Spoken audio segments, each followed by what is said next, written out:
everybody, welcome to my channel. I'm the Compendium, and today I'm going to be talking about a book that I enjoyed and a book that I did not enjoy.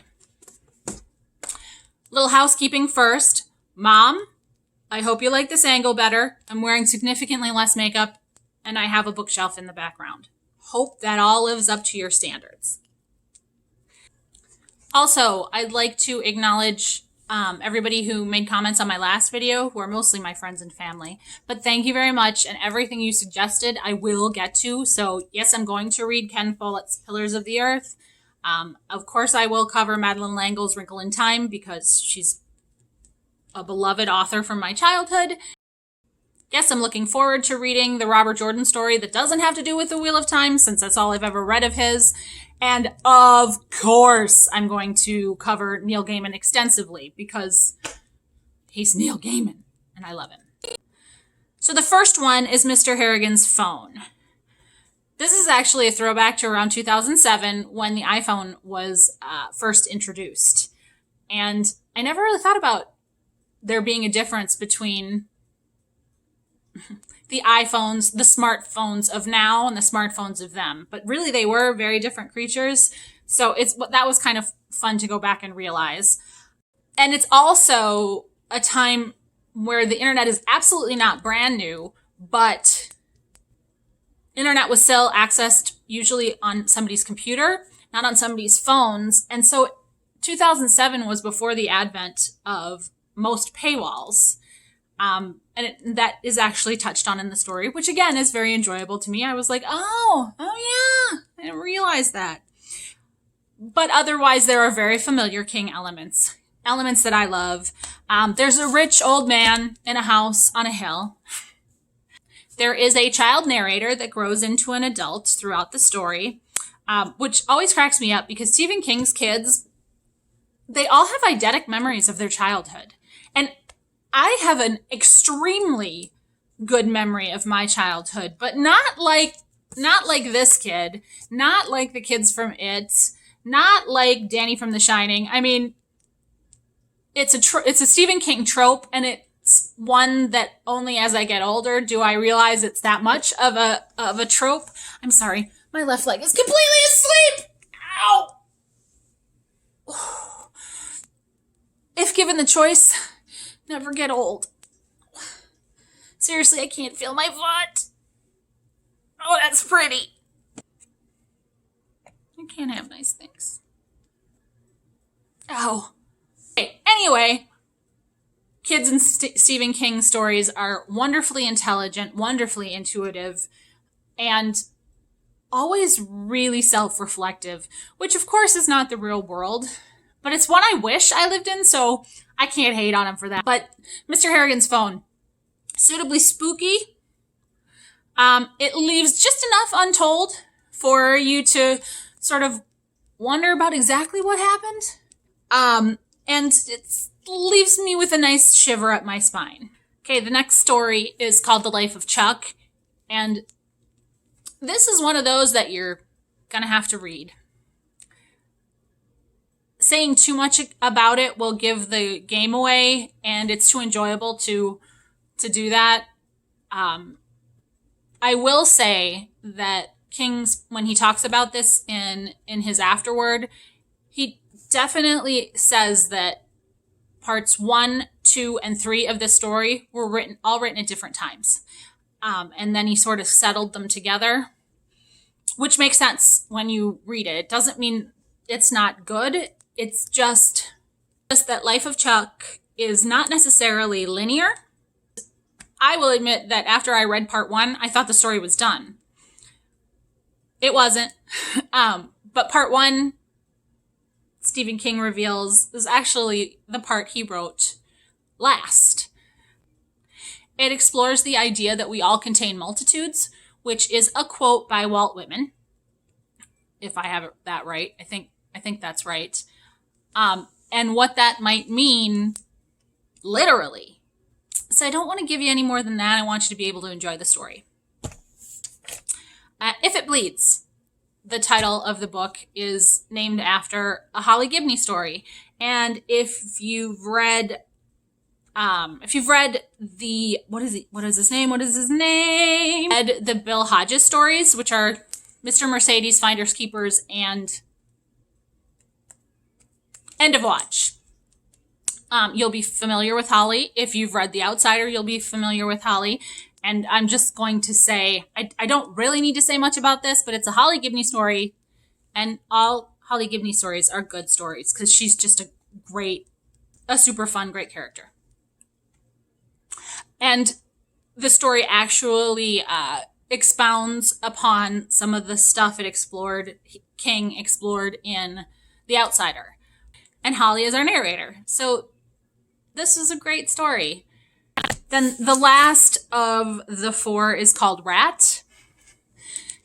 And this one intrigued me and made me giggle because it seems like this was written as a direct answer to all the billions of reporters who've asked Stephen King, or people on the street who continually ask Stephen King where he gets his ideas from. It's silly, it's creepy, it's fun, and it's very King. Also, I sort of, at the very beginning of Rat, was getting mad at the protagonist because I don't know if this happens to you when you read books, but you're like, nobody in real life would ever do that. Why are you doing this? What is going on?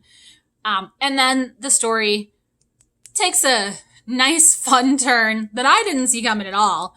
And from then on, it's funny, and it's King. So, If It Bleeds, overall, fun. Like I said, zips right along. I don't know how many stars I'm going to give it on Goodreads. Haven't decided yet. But at least 3. If not 4, probably 4. Oh, I just decided. 4! I'm going to give it 4 stars on Goodreads. Now, we come to this thing. I shouldn't be as unkind as that. I didn't need index cards to sum up how I feel about this. It's just not that good. I picked it up in Target, and mid-corona crisis, I personally, when I buy books, I like to pick them up, look at them, read the first paragraph, all that kind of stuff. Sometimes I'll buy online, but mostly I'm tactile and want to see a book that I'm going to read. So I was in a situation where I'd run out of books. I'd ordered some online, but I didn't have any, but I needed something to read because I was going insane. So I went to Target, and I didn't touch any of the books. I just eyeballed them because, again, I'm trying to be responsible and not pick up and handle a book if I might be asymptomatic and all of that stuff. So all I did was eyeball the books. And this one had the little Target Club, which I thought meant something. Kind of doesn't. At least if this book is typical. And then I did see the back where it said, reminiscent of Agatha Christie at her best. And I was like, oh, this is cool. Locked room mystery. Seems interesting. And while I will acknowledge that it is difficult in this day and age to write a mystery where people are cut off, where you can't access the authorities or any other kind of help or assistance because we're all connected these days, I will say the author did a good job of putting her characters in a situation that is believable where you'd just be stuck. They're in the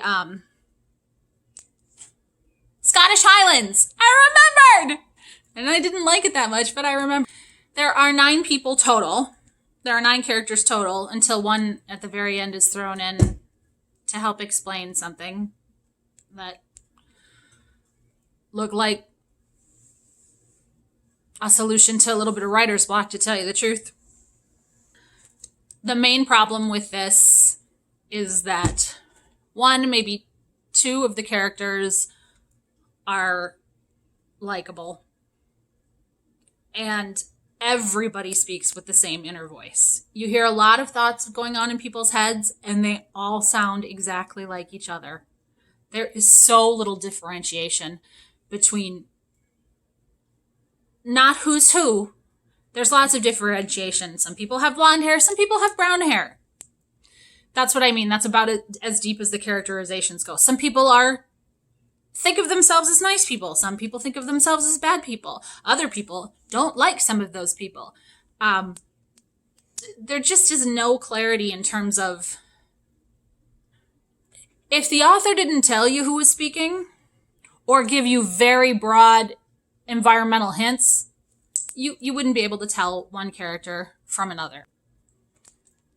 The mystery, for anybody who's watched a couple of movies or read a couple of mystery stories, read any Agatha Christie at all, the reason I didn't anticipate this ending was because I couldn't believe that was going to be the ending. I kept going, this book seems well reviewed. It seems like people like this book. It can't be that obvious. But it was. And it's just not good. Do better next time, Lucy. I have faith in you. I mean, I don't think I really do, but one book. I'm sorry about my camera moving all over the place. I got a janky setup. Whee! I got a janky setup, and maybe I'll upgrade, maybe I won't. If It Please by Stephen King. Good book, good read. The Hunting Party by Lucy Foley. Eye-rollingly bad. Thanks, everybody. I'm out.